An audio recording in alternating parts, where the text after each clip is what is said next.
Welcome back to another tutorial here with Mike Wood from ModelTreeStore.com. This little cherry blossom tree inspired me quite a bit. And so I started looking around, paying attention to all of the different trees that were out there, and I gathered some of the blossoms off the tree so that I can match the colors. I also saw this falling off of a tree around town and thought, gosh, I'd really like to match that green color. I grabbed some white blossoms and want to work on that as well. What I'm going to do is work on these one at a time, creating trees that are spring trees, blossoming, just getting started, and create the paint for them. So I am not using anything special or fancy here with this paint. In fact, they're the cheapest paints I could find from the dollar store. And that's all I'm going to be using. So I did notice that the colors I'm dealing with here are very, very pale. And so for the most part, I'm going to use a lot of white. And I wanted to show you a little trick here. My daughter taught me this actually. Notice the color staining on that little dish.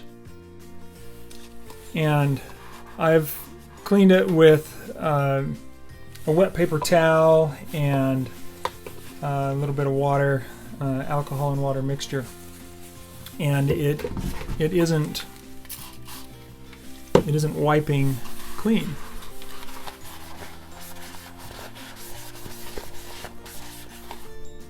So that just doesn't take all of that off. There's still staining that's left on there.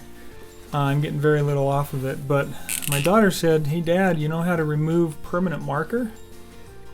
Use an Expo marker and color over it."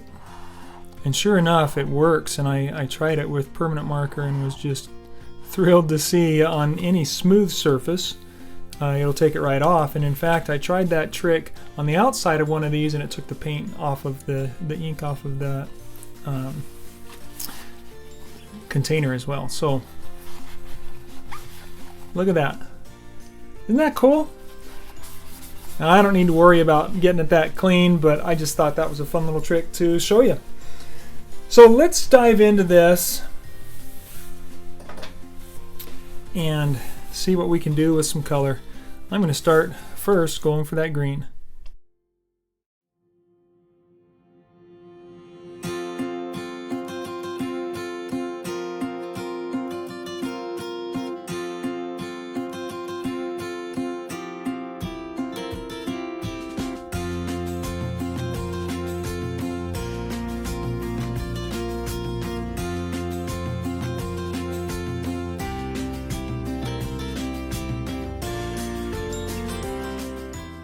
A little more green.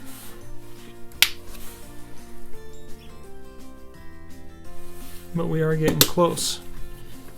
I'm going to try a very small amount, a little at a time. And I may need to add more white to this anyway. But I want to go nice and slow with it.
Yes, I feel like that is bringing the color that I want.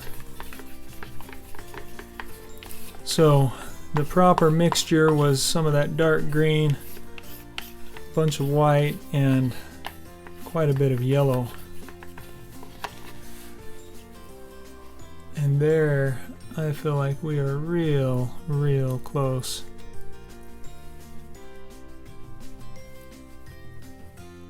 Real close to that color.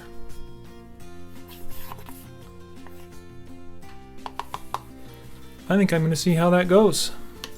Let's go get some sawdust.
I feel like that's pretty darn close. Join me next time to make a spring tree with the mix we've just made. Please like and subscribe. I'll keep bringing you creative ideas.